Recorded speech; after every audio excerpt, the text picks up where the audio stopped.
E nós estamos aqui de volta com o nosso Conversas na Varanda. E hoje temos um assunto muito amplo e muito interessante, do interesse de muita gente. Nós estamos aqui com a Luciene Fogaça. Você gosta de ser chamada de Luciene de Oliveira ou Fogaça? Fogaça, Jerusa. Fogaça. Psicoterapeuta, e nós vamos falar sobre síndrome de pânico e várias outras fobias, vários outros medos. Boa tarde, Luciene. Boa tarde, Jerusa. Tudo bem com você? Tudo jóia, é um prazer estar aqui com você de novo. De novo, né? De novo. E nós vamos falar sobre algo que tem atingido muita gente e que muitas vezes as pessoas ficam perdidas sem saber muito bem o que fazer. Tem alguns familiares de quem tem essa síndrome de pânico que acham que as pessoas estão com manha. E a gente vai estar falando um pouquinho sobre isso porque é um assunto bem melindroso, que às vezes as famílias até escondem dos vizinhos, dos parentes. E a Luciene está aqui para a gente conversar sobre isso. Luciene, antes de qualquer coisa, eu queria te perguntar o que é mesmo síndrome de pânico. Bom, então vamos lá. A síndrome do pânico é uma doença de uns neurotransmissores do cérebro, que é a serotonina e a noradrenalina, que se atravessam aí de uma forma errada, e aí ela causa uma série de disfunções, trazendo muita angústia, muito medo, num conjunto de sinais e sintomas, e a gente vê a síndrome do pânico atuando, então. E você poderia, então, dizer para nós quais são as características? Como é que uma pessoa sabe, pode até falar as características, os sintomas, sim, como é que uma pessoa sabe que ou a pessoa que está ao seu lado tem síndrome de pânico ou que ela está com síndrome de pânico? Bom, a síndrome do pânico, ela é fácil de diagnosticar, mas os sintomas são muito comuns. As pessoas têm esses sintomas com muita facilidade e às vezes elas não se veem com a síndrome do pânico, apesar de estarem com ela. Então, por exemplo, ataques repentinos de falta de ar, queda de pressão, é muito comum, tonturas, palpitação, sente uma palpitação, taquicardia, tremores, sudorese também muito forte, sufocamento, náusea, vontade de vomitar, muito forte. De repente, Jerusa, a pessoa está bem e de repente esses sintomas vêm à tona. Essa sensação de morrer, que vou morrer, sensação de morrer também é muito comum porque é muito forte. Todas essas sensações, elas são reais, essas sensações orgânicas, por isso uma doença, mas ela é muito forte, então a pessoa acha realmente que ela vai morrer, e aí ela sente um medo muito grande de ter novamente esse sintoma, e aí vira um ciclo, porque o medo gera ansiedade, que traz os sintomas, que traz a síndrome do pânico. E esse ciclo, ele vai se tornando cada vez mais intenso, repetido, e aí a constância desses sintomas trazem as características da síndrome do pânico. E geralmente as pessoas têm uma taquicardia muito forte e vai procurar o cardiologista. Exatamente, né? Isso. Ela procura o cardiologista na certeza de que ela está com alguma questão ali no coração, algum probleminha, e normalmente ela vai para um cardiologista. É claro que a gente aqui não vai, tive alguma palpitação? Não. Tem que ter pelo menos uns 3 sintomas para caracterizar e observar. Está muito ansioso, começou a ter a palpitação, transpirar demais, tontura, teve uma vez, segunda vez, terceira vez, a gente começa a pensar assim na síndrome do pânico. E o que explica para os nossos telespectadores, nossos internautas, o que é agorafobia? Usam muito esse nome, mas poucas pessoas sabem o que é isso. É uma coisa muito simples, Jerusa. Medo de algum lugar ou uma situação na qual seja difícil da pessoa sair. Então, se ela percebe que ela está num lugar que é difícil, tem uma porta fechada, ou um banheiro que tem muita gente, engarrafamento no trânsito, elevador, shopping, supermercado. Aí o que é que a pessoa começa a sentir? A pessoa tem os sintomas: taquicardia, sufocamento, vontade, náusea, quer sair dali, quer sair dali, ela precisa sair dali, ela precisa de alguém do lado que acompanhe até. Então, a agorafobia, Jerusa, a síndrome do pânico, a gente vê muito isso. Então, o que acontece? Não é que na síndrome do pânico tem a agorafobia, não. Uma coisa não está atrelada à outra, mas é muito comum, quando a pessoa tem uma ansiedade muito grande, ela começa a ter os sintomas da síndrome do pânico e ela tem, então, o medo de lugares, de muita gente, e aí ela desenvolve fobias. E essa síndrome de pânico, ela tem algum tipo especial de pessoa que ela comete? Sim, é muito comum nós vermos a síndrome do pânico em pessoas com perfil pessoas muito perfeccionistas, pessoas muito controladoras, pessoas muito metódicas, pessoas workaholics, que são muito dedicadas ao trabalho, pessoas que têm uma dificuldade de estabelecer vínculos e relações com o outro.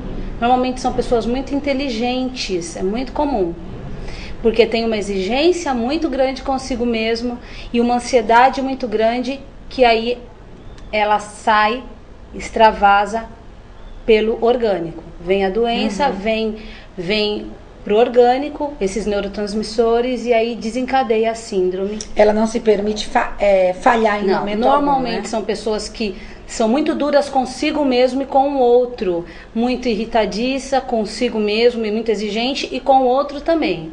Cobra demais do outro, tem palavras duras com o outro com frequência, tem palavras duras, é muito rígida.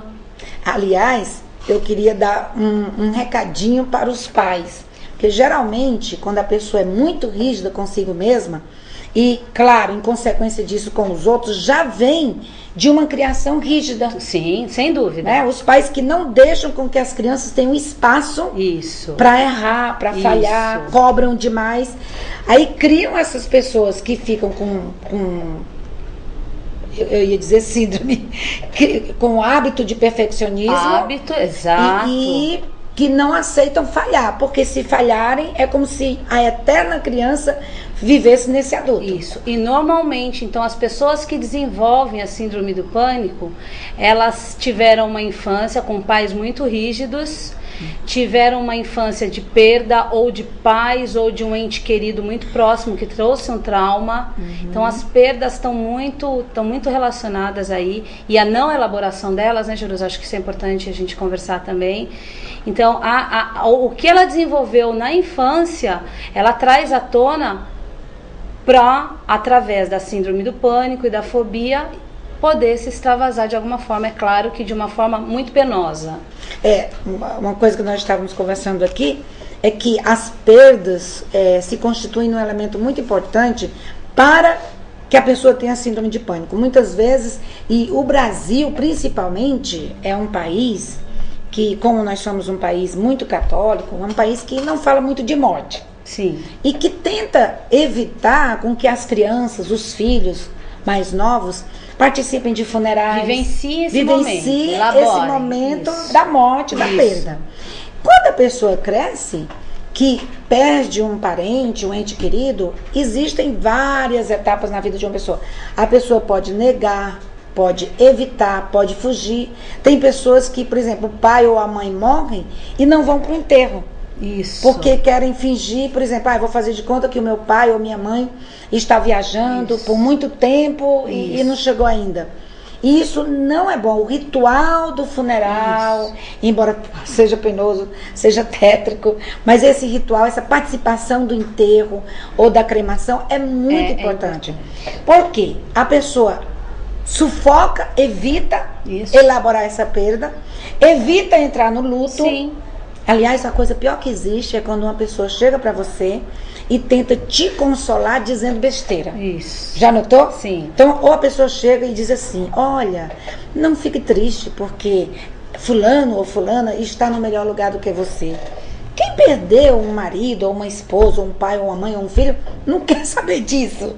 Porque a perda é dolorosa. É dolorosa. Sim. Então as pessoas chegam e dizem, é propósito de Deus. Isso. Foi plano de Deus. Sim. Certa vez uma amiga minha que perdeu o marido falou assim, como é que Deus pode ter um plano de me separar do meu marido tão cedo? Então, a gente tem que ficar, se não sabe o que dizer, e a gente nunca sabe o que dizer no momento de dor, compartilhar a dor, né? Compartilhe da dor e diga, eu estou aqui com você, eu não sei nem o que te dizer, mas eu estou aqui, conte comigo. É disso que a pessoa precisa. Porém, as pessoas que têm perdas precisam elaborá-las para que mais tarde, geralmente depois de uns 10 anos, a pessoa passa por um golpe muito grande, um problema muito grande, aí aquela perda vem à tona e desenvolve. É muito comum, Jerusa, entre os 24 aos 30 e 34 anos, onde a pessoa está no auge, normalmente, da sua profissão, ou exercendo a maternidade, o homem, a paternidade, e o estresse, a atenção, o medo da responsabilidade, muitas coisas. É um momento onde você dá conta, o mundo adulto vem muito à tona com exigências, e é onde mais a gente vê nos consultórios, e existem estudos, tem estatísticas dizendo que é muito comum nessa fase. É uma pessoa jovem, sim, mas é muito comum, e a gente vê estudos pós-guerra onde o quanto as pessoas que vieram desse pós-guerra depois trouxeram isso à tona através da síndrome do pânico, e a gente vê vários relatos onde a síndrome do pânico foi realmente diagnosticada como um transtorno de ansiedade, e pensando na questão da síndrome como uma causa orgânica e os sintomas totalmente ligados a questões emocionais. Aliás, isso é muito comum. É que as pessoas têm, por exemplo, tem pessoas que têm muita enxaqueca, fibromialgia, e às vezes o problema é emocional. Tenho recebido no meu consultório muitos clientes que os médicos fazem todos os exames, os neurologistas dizem assim, olha, vai fazer terapia. É muito comum, o hipocondríaco, ele é uma forma de fobia, porque ele tem uma preocupação exagerada com a sua saúde. Então ele não sai de manhã porque tem o sol, e à tarde, o sol da tarde. Se tem sol, ele não sai. E à noite? À noite, daí ele tem algum outro motivo. Então, tá muito frio, então, por exemplo. Ou excessos de medicação. Diz que o hipocondríaco, desculpa aqui essa piada que eu sei que é muito triste, ser hipocondríaco, diz que ele chega na farmácia e diz assim, qual é a novidade de hoje, né? Qual é a novidade desse dia? Porque ele está constantemente querendo comprar remédios e a casa dele é uma farmácia. É uma farmácia, é uma doença, né? É uma fobia. Isso é caracterizado um tipo de fobia. É claro que tem um mais severo, um mais moderado, um mais leve, cada um na sua devida proporção, a síndrome do pânico também. Mas sim, às vezes a pessoa ela não se dá conta de que ela tem uma doença. E o hipocondríaco, ele precisa se tratar, porque pode se tornar severo e a vida dele se paralisa por conta disso. E sabe qual é o pior? Que o hipocondríaco, eu tenho um primo que é médico, ele me falou, o hipocondríaco, ele sente realmente a dor, todos os sintomas de doença X ou Y que ele acha que tem. Ele sente. Só que não adianta operar, não adianta porque ele não tem.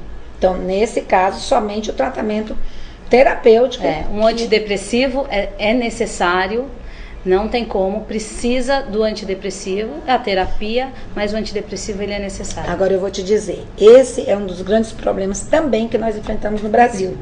Sabia?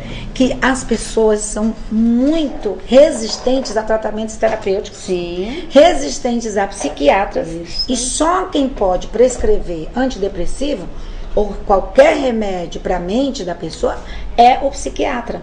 E as pessoas têm a impressão de que é um mito, de que só doido vai a psiquiatra. Então o que acontece? A pessoa fica com hipocondria, síndrome de pânico, depressão, e a pessoa não vai a psiquiatra. E se for, o psiquiatra passa o antidepressivo, a pessoa resiste. Eu não admito, para eu dormir, eu ter que tomar remédio para dormir.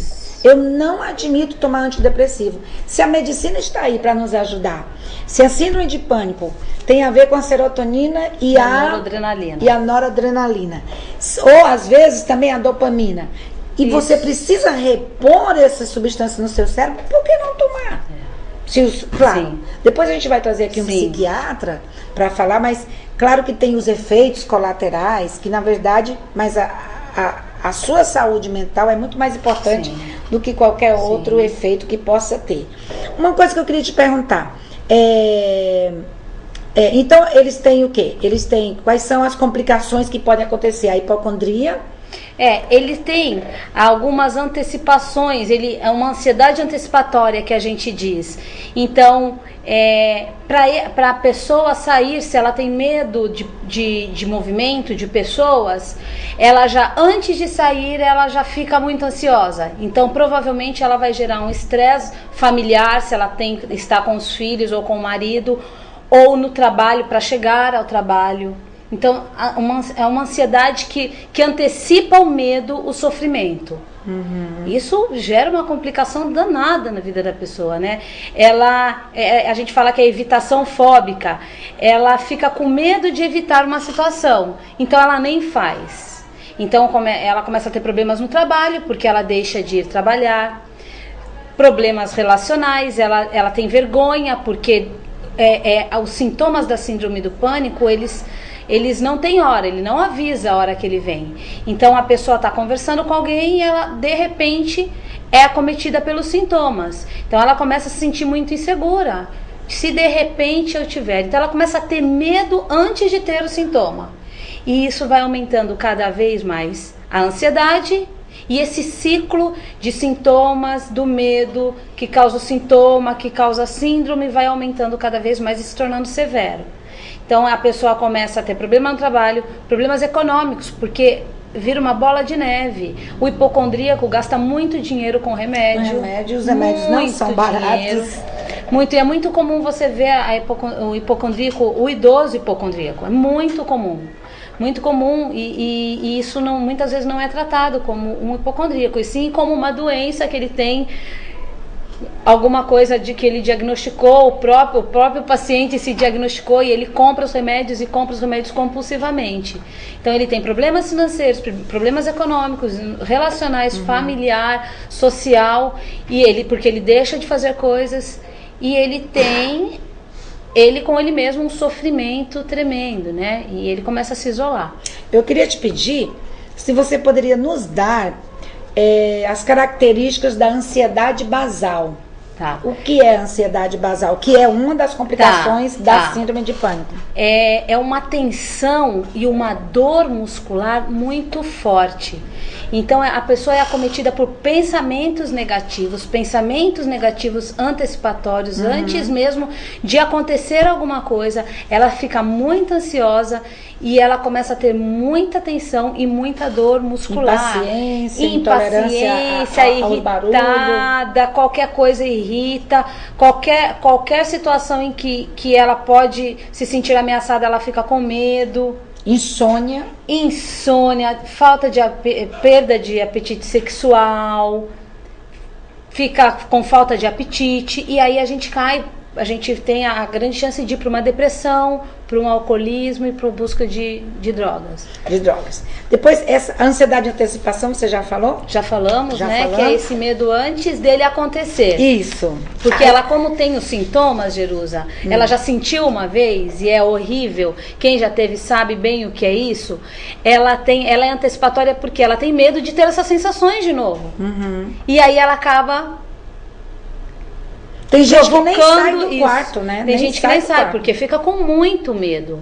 Por isso a terapia cognitiva, ela trabalha para dessensibilizar este medo. Explica o que é dessensibilizar. Tá. Ela vai vivenciar a situação que causa medo, junto com o terapeuta. Então ela vai vivenciar aquilo, e vivenciando algumas vezes o terapeuta juntamente com ela vai ajudá-la a ver aquela situação de uma outra forma.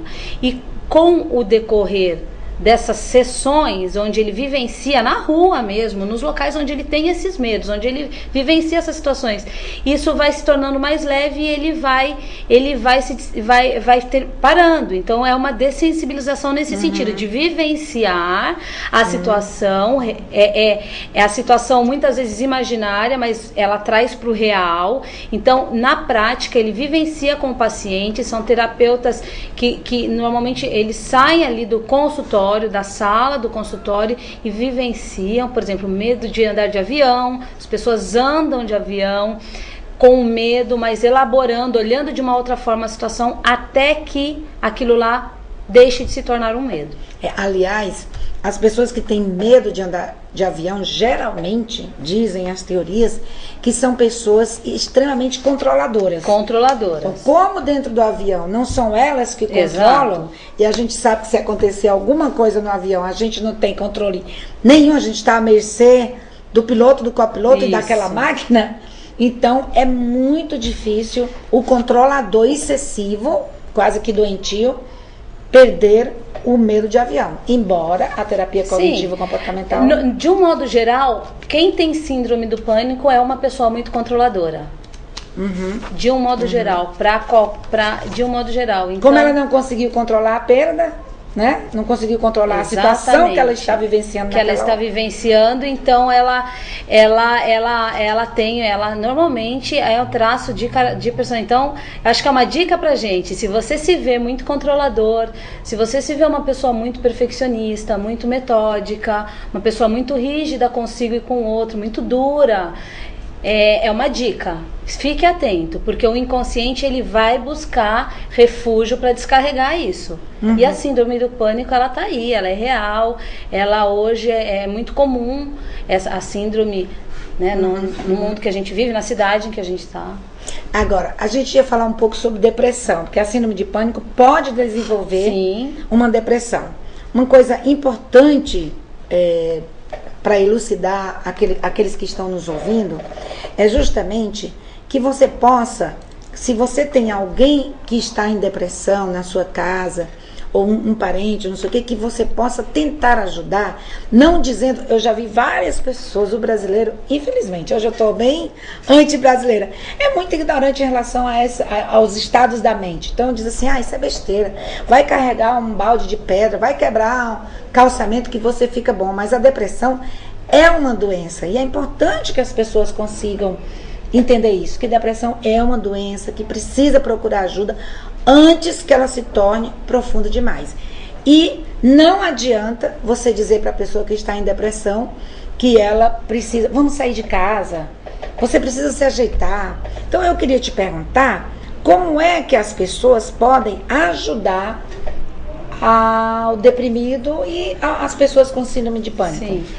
Principalmente as pessoas que lidam com esse tipo de... Normalmente, o doente, ele não se vê doente, ele se vê com alguns sintomas, mas ele tem muita dificuldade de entender isso como uma doença. Então, o primeiro passo, como a gente conversou na outra semana, né, é detectar e a família ter a consciência, ou o amigo, ela está doente, talvez não seja doente, mas está doente, né? Então esse é o primeiro passo. Paciência.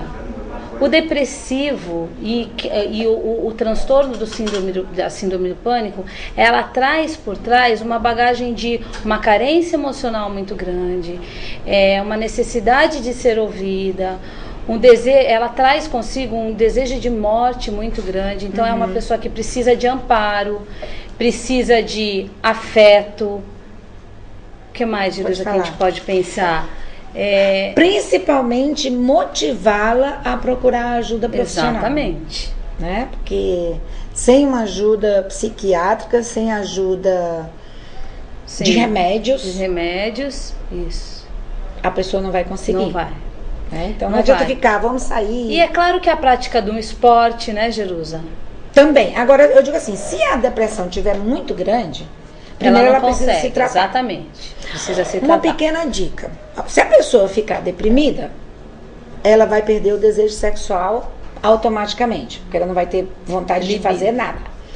Libido é o desejo sexual. E se ela tomar antidepressivos fortes demais, tipo fluoxetina, paroxetina, Efexor XR75, que é um dos melhores que existem para depressão, mas todos eles mexem com o desejo sexual. Existe agora um novo elemento, uma nova substância, graças a Deus, que não mexe no desejo sexual, está sendo testada agora, que é a desvenlafaxina. Então, quando você for para o seu psiquiatra, pergunte, doutor, eu não quero que mexa na minha libido. Sim. Eu não quero que mexa no meu desejo sexual. Existem remédios maravilhosos que agora estão usando. Tem a bupropiona, que inclusive é um remédio que ajuda a parar de fumar. O governo de São Paulo, inclusive, eu vivo fazendo campanha anti-fumo, né? Porque o cigarro produz muitas enfermidades, e um dia a gente traz aqui uma pessoa para estar falando sobre isso. Mas, aliás, a gente já trouxe o Marcelo Neri, da Ictus, para falar sobre drogas. Mas o bupropiona é uma substância que ajuda. O governo de São Paulo está fazendo uma campanha para que as pessoas parem de fumar. E estão dando esse remédio de graça. www.paredefumar.com.br. Voltando, bupropiona é muito bom para depressão também, está sendo usado, e desvenlafaxina, que eu estou falando dos nomes genéricos, que são 2 remédios que não estão, que já saiu, só faz uns 3 meses, desvenlafaxina, para ajudar a não mexer no desejo sexual. Porque senão a pessoa deprimida que toma antidepressivo, se correr o bicho pega, se ficar o bicho come. Se ficar deprimido, não tem desejo sexual. E se tomar antidepressivo, acaba também o desejo sexual. Então, ainda bem que os laboratórios estão preocupados também com essa área. Aliás, você sabia que a sexualidade, o ato sexual é um dos melhores remédios para leves depressões, tristezas e dor de cabeça? Ele libera muita coisa, né? É verdade. As mulheres que inventam que têm dor de cabeça, por isso que não sabem podem... que estão perdendo, né? Não. Porque os benefícios... Sabe qual é o melhor remédio? Esquece Tilenol, esquece qualquer remédio para dor de cabeça. Sim. Uma boa noite de amor, é verdade, foi comprovado já cientificamente. Então as mulheres não têm mais desculpa, pelo menos para aquelas pessoas que estão ouvindo o nosso programa, né? Bom, agora como a gente estava falando sobre síndrome de pânico, sobre depressão, e eu queria que a gente falasse um pouco, na verdade assim, vamos falar um pouco de casamento, e principalmente, não só de casamento, mas como deve ser difícil uma pessoa se relacionar com outra que está em depressão. Muitas vezes você casa com muita alegria e tá tudo bem, e de repente o seu parceiro ou a sua parceira entra em depressão. Que é muito comum, viu, Jerusa?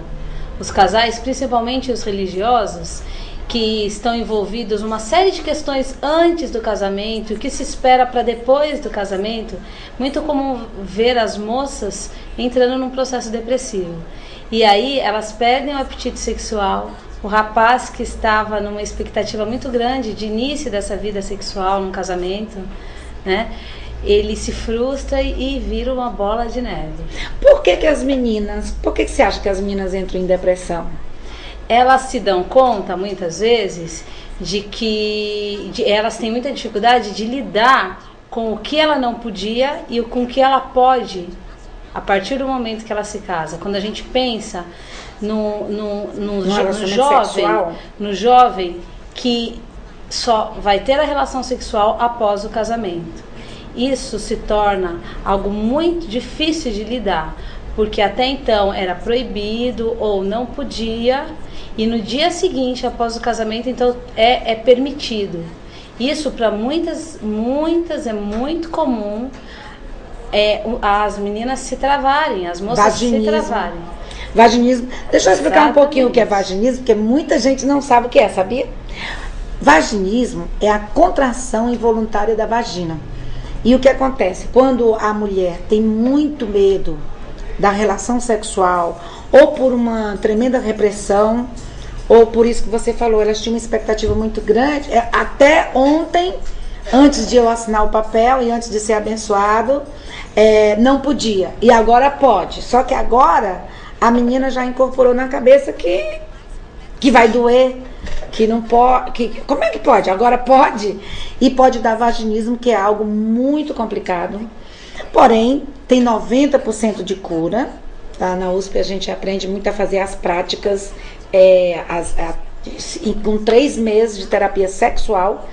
Pode ser que a pessoa, mas como também pode ser é de cunho emocional, você precisa desconstruir vários tabus e mitos na cabeça da jovem para que ela possa relaxar e curtir a sua relação sexual. E muitas vezes também o homem, quando ele casa virgem,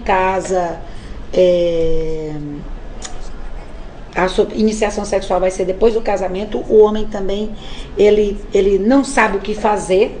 Aliás, até homens que casam já com ampla experiência são uns brucutus na cama. E pegam uma menina inocente, cheia de expectativas, com o amor romântico na cabeça. Certa vez eu perguntei para uma pessoa no meu consultório, né, e você faz as preliminares? E aí o rapaz me respondeu assim, o que são preliminares? Nem sabia o que era preliminares, né? Então, para você que não sabe o que é preliminares é que toda mulher, não adianta dizer que a mulher espera que você beija, eu vou falar um cearense, bem cearense, dê um cheiro no cangote, que você beija, que você pense antes sobre o que você vai fazer quando chegar em casa, né, Jerusa? A primeira coisa que tem que fazer quando chega em casa, isso.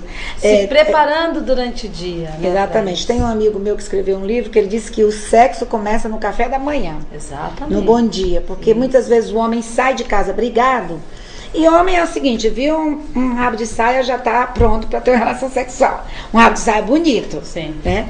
E a mulher não, ela precisa do chaveco, ela precisa do papo. Se você saiu de casa brigado com a sua parceira, não espere chegar à noite e estar tudo bem.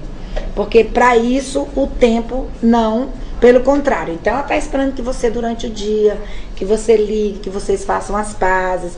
E mulher, ela gosta de focar. Primeiro os meninos têm que estar dormindo, porque se ela ouvir qualquer barulhinho, ela não consegue se concentrar. Não é verdade, Luciane? Sim, sim. Ela precisa ter um envolvimento das palavras, do cheiro, do ambiente, né? É uma amiga minha que é terapeuta de casal, ela falou que 75% das reclamações das mulheres no consultório dela é em relação ao cheiro. Porque o marido muitas vezes chega em casa suado, fedorento, e não vai tomar banho e já quer levar para a cama. E quando leva para a cama é papum, né? E não é isso que a mulher espera. A mulher espera que o marido tome banho, que seja. Aliás, um dos maiores motivos de câncer de colo de útero é a sujeira. Sabia? É o homem que não se asseca. A própria candidíase, né? Também, né? Então, o homem deve tomar banho, ficar cheirosinho, fazer carinho na esposa, tentar descobrir o que ela gosta. Agora, uma coisa interessante também que eu aprendi ultimamente, num grupo de estudos que eu estou fazendo, tem uma mulher que ela é muito famosa, não sei se você já ouviu falar, Esther Perel. Sim. Ela escreveu um livro, Sexo no Cativeiro. Seria até bom você, homens e mulheres, lerem. E ela é terapeuta de casal em Nova York. E ela falou que para você ter prazer, que isso para mim foi uma novidade, porque eu achava que para você ter prazer, você deveria dar prazer, pensar no prazer do seu parceiro para ter prazer. E dando prazer para o seu parceiro, você teria prazer. Ela disse que não. Que você, para ter prazer, você tem que esquecer, você tem que pensar no seu prazer. Mas não assim, tipo, o homem dizer assim, eu quero isso e pronto. Mas é quando você se dá a liberdade de ter prazer na relação sexual que você dá prazer ao seu parceiro. Porque se você for toda travada, toda reprimida, toda cheia de mitos e de tabus, você não consegue relaxar e, por consequência disso, você não consegue dar prazer ao seu parceiro. Agora, então a gente estava falando da depressão. Existe também uma outra coisa que causa depressão. A depressão pós-parto. Que muitas vezes a depressão pós-parto também não existe muita explicação. É um desequilíbrio químico no cérebro, precisa ser tratado. Então, se você nota que muitas vezes a mulher não quer nem ver a criança, tem mulheres que podem até matar o filho na depressão pós-parto. A depressão também pode vir. Então, como é que eu trato? De novo, tratamento terapêutico e psiquiátrico. Tá vendo como psiquiatra não é só para louco? Não é verdade? E as pessoas pensam que eu não estou ficando louca, por isso eu não vou procurar um psiquiatra. Porque eu não estou ficando louca. E aí ela entra em contradição, porque na síndrome do pânico, Jerusa, é muito comum, quando vem os sintomas muito fortes, ela sentir que ela vai enlouquecer. Só que quando o sintoma passa, ela vem o racional à tona e ela diz, não, eu não estou ficando louca, olha, eu tenho total controle. Então ela não admite, ou quando ela começa a se dar conta de que ela está próxima da loucura, ela recua, não assume isso, tem medo de assumir. E aí não procura o psiquiatra, porque associa a loucura a psiquiatra, e isso não é verdade. É verdade, exatamente, não é verdade.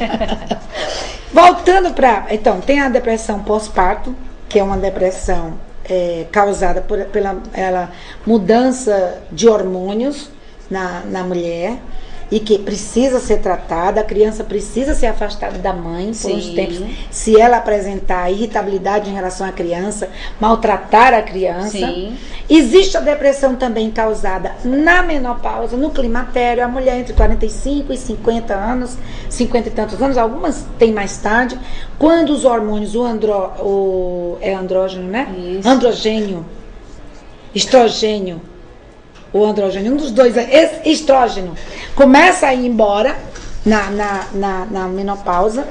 Também a serotonina começa a baixar, a dopamina começa a baixar, que são substâncias que equilibram o humor, que você fica feliz e fica triste, mas assim, de uma maneira equilibrada. A mulher precisa, aí ela entra em depressão. Por vários motivos. Primeiro, por essas substâncias também.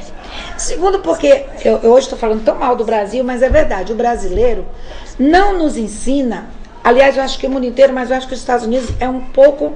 Porque como os Estados Unidos Estados Unidos e Espanha tem muitos idosos, eles envelhecem diferentemente. Eu acho que envelhecem com arte. E aqui no Brasil, por exemplo, o idoso, ele não quer mais fazer exercício físico, ele não faz exercício físico. Raro você vê idosos indo ao teatro, indo ao cinema. Eu gosto muito quando eu vou a Campos do Jordão, que eu vejo aquele bando de senhorinha descendo dos ônibus de excursão. Aí às vezes eu digo assim, eu acho que eu vou ser uma senhora, uma velhinha assim, enxerida, indo para Campos do Jordão, indo para o teatro, ter um grupo de apoio, de relações, um grupo social. Então, a menopausa, como é? A gente começa a ter cabelo branco, aí já é um processo de envelhecimento. As rugas, que hoje ninguém quer mais ter rugas, daí a indústria do Botox tá ganhando muito dinheiro. Começam também o corpo, por mais exercício que você faça, o teu metabolismo diminui. Por isso que dizem que os homens trocam a mulher de 40 por 2 de 20. Hoje eles trocam de 20 por 2 de 10. Mas a de 50 por 2 de 20, por exemplo. Então, todos já tem um relacionamento meio monótono, meio sem desejos dentro de casa. E aí, os pais idosos, ele tendo que cuidar, e os filhos adolescentes dando trabalho dentro de casa. E o marido querendo trocar por 2 de 20. Aí fica um problema só. Então, a menopausa é um momento complicado para a mulher. Sim. E aí ela cai em depressão. Ela pode desenvolver uma depressão ou outros transtornos de ansiedade, né? Como o transtorno obsessivo, compulsivo, que a gente já conversou, a síndrome do pânico. Síndrome do pânico no idoso não é tão comum, mas o toque é muito comum. Então ela se volta para as questões da casa, de limpeza, porque já limpa a casa 3, 4 vezes por dia. Já que com o marido não está bem, com os filhos, então ela se volta para essas coisas, né? E é interessante a gente pensar, Jerusa, que a depressão ela também é sazonal, ela é momentânea. Muitas pessoas passam por momentos depressivos, não necessariamente ela é uma depressiva. Isso é importante a gente entender, né? Porque a pessoa fica com muito medo. É muito comum, com a vida que a gente leva hoje, você ter momentos depressivos. Mas fique atento para que esses momentos não se tornem repetidos, não se repitam muitas vezes e ela se torne uma depressão propriamente que se estabilize em você. A depressão estruturante, né? Acho que é legal a gente pensar. Então, a pessoa que já nasce com essa predisposição para uma depressão, que a gente fala da distimia, que é o indivíduo que ele tem essa melancolia como traço de personalidade. E aí é muito importante para essas pessoas o diagnóstico, porque ela vai ter que tratar isso durante a vida dela. Então, uma pessoa com distimia, ela carrega isso, mas ela tendo esse diagnóstico, sabendo disso, ela pode ter uma vida equilibrada, uma vida normal, sabendo lidar com seus picos de depressão. Isso, é uma coisa super importante. Gente, eu sou fã de exercício físico, qualquer que seja. Vôlei, futebol, caminhada. Eu estava lendo aqui na revista Mente Psique, que já foi provado cientificamente, que a mulher que caminha 5 quilômetros por semana, em ritmo apressado, ou 20 minutos, gente, 20 minutos não é nada, ou 20 minutos todos os dias, ela diminui em 40% o perigo de ter acidente cardiovascular, que é muito comum quando a mulher entra na menopausa. Porque a menopausa, nós vamos trazer aqui uma ginecologista, depois um urologista, mas a menopausa, a terapia de reposição hormonal está sendo muito condenada. Aliás, os ginecologistas estão divididos, né? Tem os ginecologistas que são a favor e outros não, porque pode causar câncer de útero ou câncer de mama, dependendo do histórico da pessoa. Mas, pasme você, correr diminui em 35% a chance da mulher contrair câncer de mama. Então, uma mulher que faz exercício físico ou faz a sua musculação, nós tivemos aqui um personal falando sobre que você pode emagrecer através da musculação, você pode fazer um exercício aeróbico, você pode pedalar, você pode correr, você pode caminhar, que é tão benéfico quanto correr.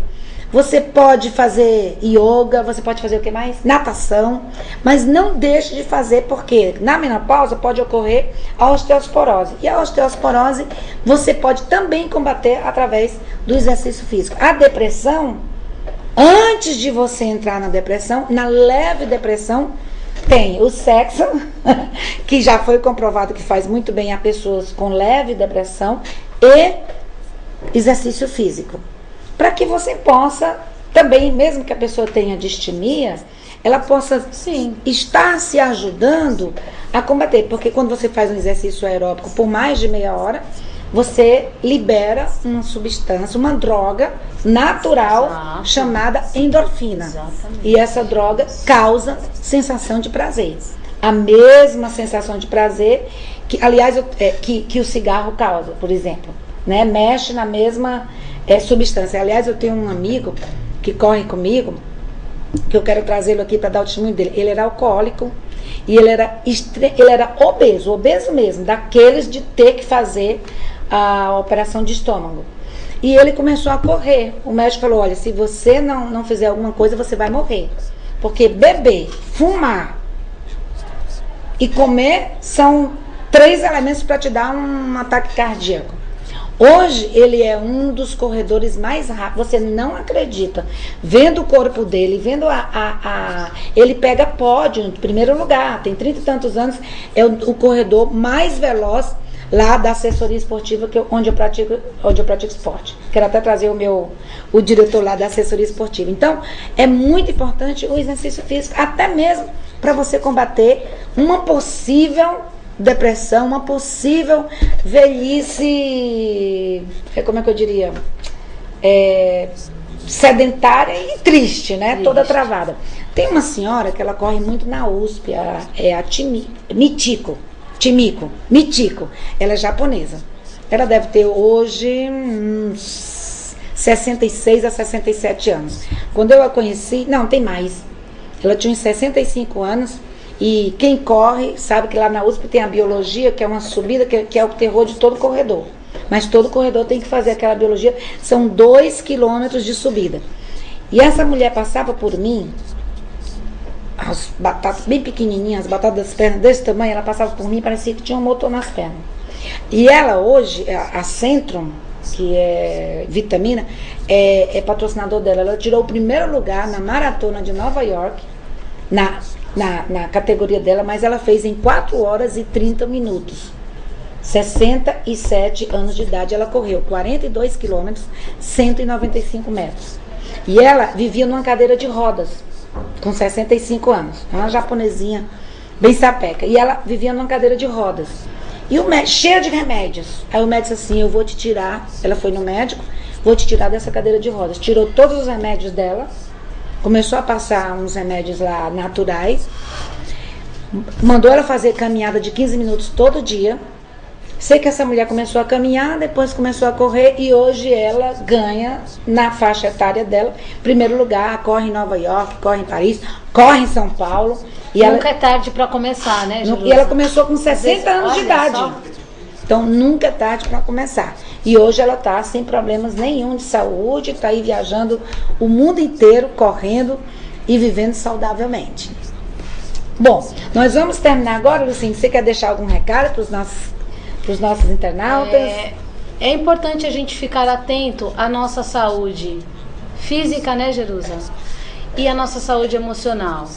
Preste atenção nos sintomas. Quando você está muito ansioso, muito irrequieto, com muita ansiedade, tente parar e ver o que traz esses sentimentos, que sintomas que eles trazem. E pense sobre isso, procure ajuda, pesquise. Hoje a gente tem acesso tão fácil, né, ao meio de comunicação. Então não deixe os sintomas irem te levando. Olhe para eles, procure a ajuda de um profissional para que você tenha uma boa saúde física e mental. Eu queria deixar aí, eu acho que está aparecendo na nossa tela, o e-mail da Luciene. A Luciene é psicoterapeuta. E qualquer pergunta, qualquer dúvida, hoje a nossa internet não funcionou, não está entrando nada aqui, mas pode mandar para a gente, tem o meu e-mail aí também, silgerusa@gmail.com, e o da Luciene lf.luciene@gmail.com. Você pode mandar para a gente para responder suas perguntas. Nós temos também, se você diz assim, olha, mas a psicologia é muito elitista, mas eu queria até lhe dar uma dica. Existem as faculdades, as universidades, tem a PUC, Pontifícia Católica, lá na Monte Alegre, em Perdizes, tem toda a faculdade de psicologia, aliás, eles precisam de clientes. Sabe um lugar muito bom também, Jerusa? O Instituto Sede Sapiense, que fica próximo também perto da PUC, né? Muito Instituto bom, Família. Também, você pode ir lá, e você se inscreve nas clínicas deles, você é tratado de graça. Inclusive na pós-graduação de terapia familiar de casal da PUC, são terapeutas já formadas há muitos anos que estão se especializando. Aí nós tratamos famílias e casais. Você pode ir lá também, você pode se tratar de graça. Existe o Hospital das Clínicas, a psiquiatria de lá, que trata bulimia, eu acho que também depressão, síndrome de pânico. Eles têm institutos só para tratar disso gratuitamente. Existe a FMU, existe todas as faculdades de psicologia, Mackenzie, tem suas clínicas que eles atendem gratuitamente também. Bom, nós vamos ficando por aqui. A gente volta na próxima quinta-feira, às 16 horas. Esteja conosco e faça propaganda desse nosso programa Conversa na Varanda. Obrigada, Luciene. Obrigada a você. Pela sua presença. E a gente vai voltar aqui para falar sobre mais coisas, para ajudar você a ter uma saúde mental e física.